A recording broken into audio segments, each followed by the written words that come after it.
Sara Martins siempre se despertaba antes del amanecer. En el silencio aún tembloroso de las 5 de la mañana, ya estaba en la cocina, calentando la leche para su madre que se dirigía temprano al hospital, mientras acomodaba en la mochila los cuadernos gastados y el almuerzo envuelto en papel de aluminio. Vivía en el bloque del conjunto habitacional Villa Aurora, en la zona norte de la ciudad, un lugar donde el hormigón agrietado contaba más historias que cualquier libro de la biblioteca del nuevo colegio al que ella empezaría a asistir. Hija única, criada por una madre enfermera y un padre ausente, Sara aprendió desde muy pequeña que nada vendría fácil. Desde los 12 años, entrenaba boxeo en un gimnasio improvisado detrás del pequeño mercado de Suceca, donde el olor a óxido y sudor se mezclaba con la música alta y los gritos de incentivo del entrenador Giva.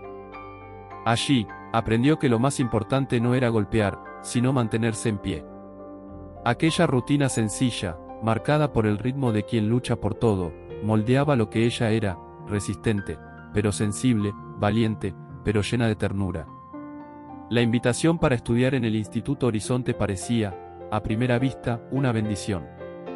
Una beca por mérito, de esas raras, proveniente de un proyecto social que buscaba diversidad entre sus alumnos. En papel, era una oportunidad de oro. Pero ya en los primeros días, Sara sintió el peso invisible de estar donde no debía. Los pasillos amplios y luminosos del colegio contrastaban con las miradas estrechas y mal disimuladas de los compañeros. Los tenis demasiado blancos, los cabellos perfectamente peinados, los apodos susurrados con sonrisas de reojo. Y ella allí, con su mochila desteñida, su postura firme y la larga trenza negra cayendo hasta la mitad de la espalda, herencia de las mujeres de su familia y símbolo de su historia. No tardaron en surgir los primeros choques. Isan y su grupo, hijos de abogados, empresarios y políticos, comenzaron con pequeñas provocaciones, risas cuando ella hablaba, bromas disfrazadas de preguntas, como, ¿sabes usar los cubiertos correctamente, verdad? Pero Sara, con los puños invisibles apretados por dentro, respiraba hondo y seguía adelante. Había prometido, no iba a pelear. Iba a vencer de otra manera. En la clase de arte del jueves, la tensión tomó forma. La profesora Elena, una mujer de mirada dulce, pero distante, propuso una actividad sobre identidad visual. Cada alumno debía crear algo que representara quién era. Mientras los demás se divertían con collages y dibujos de viajes a Disney o escudos familiares, Sara dibujaba trenza por trenza de su cabellera, con una atención casi religiosa. Coloreaba con lápices de un marrón oscuro, delineando cada curva como quien cose la memoria. Su trenza no era solo un peinado, era su abuela, era su madre, era la niña de 7 años que escuchaba historias de quilombos y resistencia mientras el cabello se trenzaba cuidadosamente los domingos. Cuando terminó, sintió orgullo. Pero lo que era sagrado para ella se convirtió en blanco de burlas para los ojos crueles de quienes nunca tuvieron que probar que pertenecían a algún lugar. Isan miró el dibujo, luego la trenza de Sara y se rió con desdén. «¿Eso es arte o un nido de pájaros?», dijo en voz alta, arrancando risas entre sus compinches. Ella no respondió. Miró de vuelta con un silencio que quemaba más que cualquier palabra. Pero el silencio de Sara, en lugar de detenerlo, encendió aún más al grupo. Al final de la clase, cuando todos empezaban a recoger el material, Isan se acercó. Había algo calculado en su forma de actuar, esa confianza insolente de quien siempre se le impune. Con un gesto rápido y cobarde, tomó las tijeras que estaban sobre la mesa y, en un movimiento brutal y preciso, cortó la trenza de Sara. El sonido del hilo al romperse resonó en el salón como un grito sofocado. Hubo un segundo de parálisis. La profesora, al fondo, de espaldas, no vio nada. Los compañeros, en shock, fingieron no ver. Sara se quedó allí, sintiendo el peso ausente en la espalda, el cuero cabelludo aún palpitante. Isan tiró la trenza al suelo como quien descarta basura. «Ahora te pareces más a nosotros», dijo, antes de marcharse con la calma arrogante de quien sabe que nada le pasará. El mundo parecía girar demasiado despacio en ese instante. Sara no lloró, no gritó, no corrió. Simplemente se agachó, recogió la trenza del suelo con delicadeza, como si todavía estuviera adherida a su cabeza, como si fuera parte viva de su cuerpo. La sala a su alrededor se veía borrosa, distante. Las risas habían cesado, pero el silencio que quedó era aún más ensordecedor. Caminó hasta el fondo del salón, abrió la mochila y guardó lo que quedaba de su herencia entre los cuadernos. La rabia hervía, pero era fría. Una furia densa, que no hacía ruido, pero quemaba hasta los huesos. En ese momento, algo dentro de ella cambió. Ya no era solo una niña intentando encajar en un lugar. Era alguien que había sido violentada, y que sabía defenderse. Salió del salón sin pedir permiso, atravesando el pasillo con pasos decididos. Llegó hasta el patio trasero, donde estaban los casilleros y el bebedero. Allí, Ethan y los demás ya estaban, creyéndose graciosos, riendo de algún vídeo cualquiera en el celular. Fue entonces cuando ella se acercó, en silencio, y se puso frente al grupo. La tensión volvió a surgir, pero esta vez era de ellos. Ethan, aún riendo, preguntó: ¿Viniste a agradecer por el corte? Apenas terminó la frase. Con un giro seco, Sara le propinó un derechazo limpio, directo al mentón. Él cayó con el sonido sordo de un saco de harina al derrumbarse. Los otros intentaron intervenir, pero ella se movió con la calma de quien ha entrenado eso durante años. No fue brutal, fue preciso. Defensa, no ataque. No golpeó por ira, golpeó por justicia. El estrépito de la caída de Ethan llamó la atención de los transeúntes, y pronto se formó un círculo alrededor de la escena. Algunos filmaban, otros solo observaban, sorprendidos. Sara no huyó. Se quedó allí, enfrentándose a los rostros confusos y asustados, con el pecho agitado y los ojos secos. Cuando la inspectora llegó corriendo, empujando a los curiosos, lo único que vio fue a una niña de pie y a un chico en el suelo. ¿Qué pasó aquí?, preguntó con voz temblorosa. Nadie respondió. Pero en ese silencio, la verdad ya estaba escrita en el aire. Llevaban a ambos a la sala de coordinación. Mientras Ethan recibía hielo en el mentón y adoptaba la actitud de víctima, Sara mantenía la mirada fija en la trenza que había sacado de la mochila y colocado sobre la mesa, como una prueba silenciosa de todo lo que le habían arrebatado. Llamaron al director Evans. Era un hombre tranquilo, de cabello canoso y con el porte de quien observa más de lo que habla. Cuando entró en la sala, miró primero a Sara, luego a la trenza, y después a Ethan. Solicitó escuchar a cada uno por separado. Sara habló poco, con firmeza. Contó todo, sin florituras, sin victimizarse. Cuando Evans escuchó la versión de Ethan, notó las contradicciones.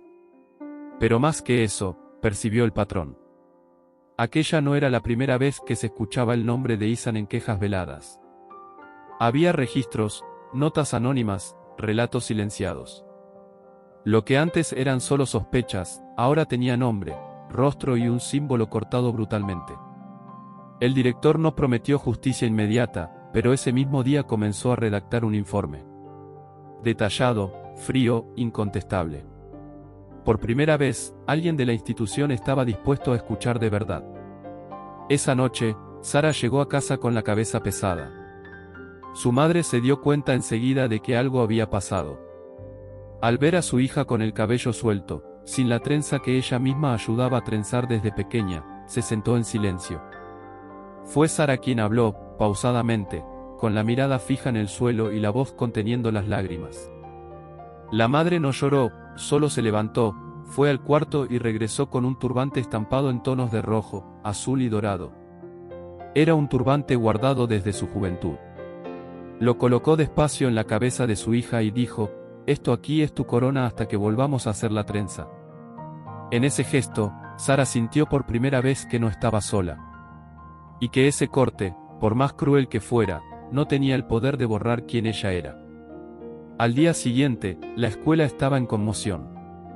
El vídeo de la agresión, grabado por uno de los estudiantes, se había filtrado y se esparcido por los grupos de mensajes. Lo que antes era solo un rumor, ahora era prueba. Los padres empezaron a llamar. Los alumnos comenzaron a comentar. Algunos, por primera vez, se sintieron animados a hablar sobre las humillaciones que también habían sufrido a manos de Ethan y compañía. El director Evans, con el informe en mano, convocó una reunión extraordinaria con los padres de los involucrados. La atmósfera era tensa. Algunos padres llegaron con abogados, otros con excusas ensayadas. Pero el vídeo estaba allí, la trenza estaba allí, los registros también. Y, sobre todo, Sara estaba allí, con el turbante de su madre, la mirada firme y la postura de quien no iba a retroceder. Ella no estaba allí para vengarse. Estaba allí para decir basta. Durante la audiencia, el silencio se transformó en voces. Una alumna de segundo año, tímida y siempre invisible en los grupos populares, pidió hablar. Contó que, meses antes, había sido encerrada en el baño como broma por dos de esos mismos muchachos. Otra estudiante relató haber sido ridiculizada por su acento del interior. Un niño, con lágrimas en los ojos, reveló que había cambiado de clase después de que le rasgaran el cuaderno con palabras ofensivas. Uno a uno, los relatos se fueron acumulando como piezas de un rompecabezas que, armado, mostraba un patrón cruel, acoso sistemático, encubierto por un pacto de silencio y omisión.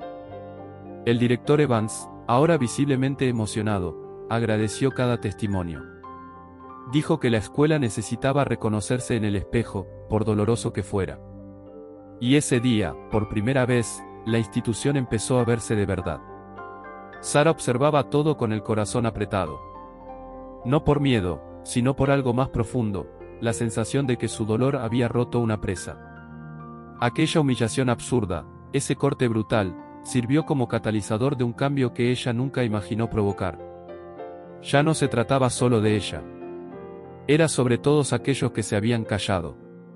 Y, sobre todo, sobre los que aún temían hablar. Cuando la reunión terminó, algunos alumnos se acercaron a ella. Uno apretó su mano en silencio. Otro dijo, gracias. Una niña más pequeña, con los ojos brillando, preguntó si podía llevar trenza al día siguiente. Sara sonrió por primera vez en días. Claro. Debes hacerlo. El dolor aún dolía. Pero ahora, sabía, su resistencia se había convertido en semilla. En los días que siguieron, la escuela comenzó a transformarse de adentro hacia afuera. El director Evans creó un comité de escucha activa, conformado por alumnos, profesores e incluso personal de limpieza, gente que siempre había estado allí, pero que raramente era escuchada. Lo llamaron Espacio Voz. La idea era sencilla, todos tendrían su turno, todos serían respetados. A Sara la invitaron a participar, pero al principio se negó. Aún estaba procesándolo todo. Pero una nota dejada en su casillero, con una letra temblorosa que decía, me diste coraje. Gracias, hizo que cambiara de opinión. La semana siguiente, se sentó en el círculo. Y cuando habló, todos la escucharon. Habló del dolor, de la vergüenza, de la rabia. Pero también habló de la fuerza, de la belleza, de la herencia. Y en ese ambiente, donde antes reinaba el miedo, empezó a brotar el respeto. Así surgió el Proyecto Trenza. Un grupo de estudiantes, liderado por quien antes era invisible, decidió transformar el dolor de Sara en símbolo de resistencia. Elaboraron carteles, organizaron círculos de conversación y planearon un taller sobre identidad cultural y representatividad. Profesores que antes guardaban silencio empezaron a participar, a escuchar, a aprender. La escuela, que antes era estática y fría como el mármol, comenzaba a ganar movimiento, color y alma. En el mural de entrada, pegaron una frase que llegaría a ser el lema, aquí, cada raíz es sagrada. Y en ese mismo mural, un día, apareció discretamente pegada una foto de Sara, con la trenza reconstruida, mirando firme a la cámara. Sin crédito, sin nombre. Pero todos lo sabían. Y todos lo recordarían. La reconstrucción de la trenza se llevó a cabo un domingo por la tarde, en el patio de la casa de su tía Marlene, quien tenía manos de hada y un dulce modo de contar anécdotas mientras trenzaba cabello como si bordara el alma. Fue un ritual silencioso. Las primas ayudaron, aplicando la crema, sujetando las mechas, mientras la madre de Sara preparaba té de manzanilla y dejaba que la música sonara suavemente en el viejo radio. Con cada trenza, Sara sentía que estaba cosiendo de nuevo pedazos de sí misma. Ya no era la misma trenza de antes, ahora tenía más firmeza, más historia, más propósito. Cuando terminó, se miró en el espejo y vio una versión de sí misma que no era solo sobreviviente, sino constructora. No quería olvidar lo sucedido. Quería recordar. Para que nadie más pasara por eso en silencio. Al regresar a clases, nadie se atrevió a burlarse. Había en el ambiente un respeto silencioso, una especie de pacto colectivo de que algo había cambiado. Isan y los compañeros involucrados fueron suspendidos por tiempo indeterminado, y los padres fueron llamados para contribuir con acciones de reparación, como charlas y participación directa en las actividades del nuevo comité. Algunos consideraron que era poco, otros que era mucho. Sara, sin embargo, sabía que una justicia completa quizá nunca existiera. Pero una justicia posible ya era un comienzo. En el pasillo, ahora, caminaba con pasos más ligeros. Las miradas aún llegaban, pero eran diferentes. Ya no de juicio, sino de una admiración contenida, de quien reconoce grandeza incluso sin comprender del todo de dónde proviene. Un día, al salir, Sara fue abordada por un profesor de matemáticas, de esos que apenas la saludaban antes. Él llevaba un portafolio desorganizado y parecía algo torpe. Leí tu texto en el mural, eso no fue solo un relato. Fue un puñetazo en el pecho de todos nosotros. Ella agradeció con un tímido asentimiento, pero por dentro sintió que algo se realineaba. Poco a poco, las paredes de la escuela, y de las personas, empezaban a agrietarse, dejando que la luz entrara. Lo que antes era un castillo de cristal intocable, ahora se convertía en un lugar más humano, lleno de fallas, sí, pero también con ganas de mejorar. Lo más impresionante es que ese cambio no vino de quienes tenían poder, sino de quienes se atrevieron a resistir. Y eso, para Sara, era más fuerte que cualquier revancha. En la biblioteca, donde antes evitaba pasar, ahora la recibían con sonrisas.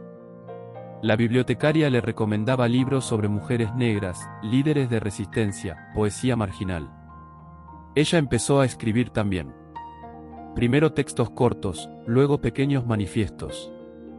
En una ocasión, en un taller del proyecto Trenza, leyó un fragmento que comenzaba así: intentaron cortar mi raíz, pero olvidaron que la raíz crece desde adentro.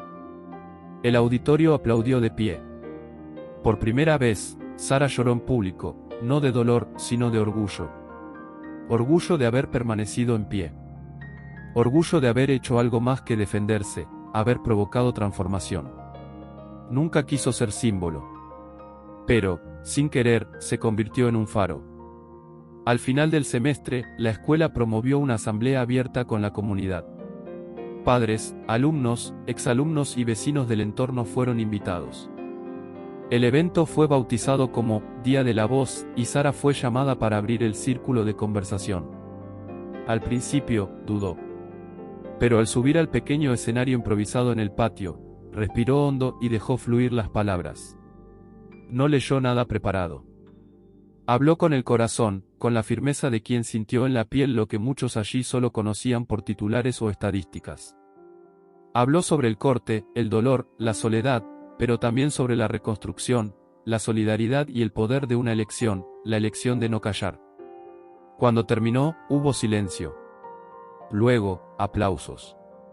Luego, abrazos. De regreso a casa, en ese mismo autobús ruidoso de siempre, Sara apoyó la cabeza en la ventana y observó la ciudad pasar. Mucho seguía igual, los baches en el asfalto, los edificios descascarados, las bocinas apuradas. Pero dentro de ella, todo era diferente. Sabía que no todos los días serían de victoria. Aún habría miradas torcidas, muros altos, puertas cerradas. Pero también sabía que, ahora, había descubierto algo que nadie podía quitarle: la fuerza de quien conoce su propia historia. La trenza podría ser cortada de nuevo.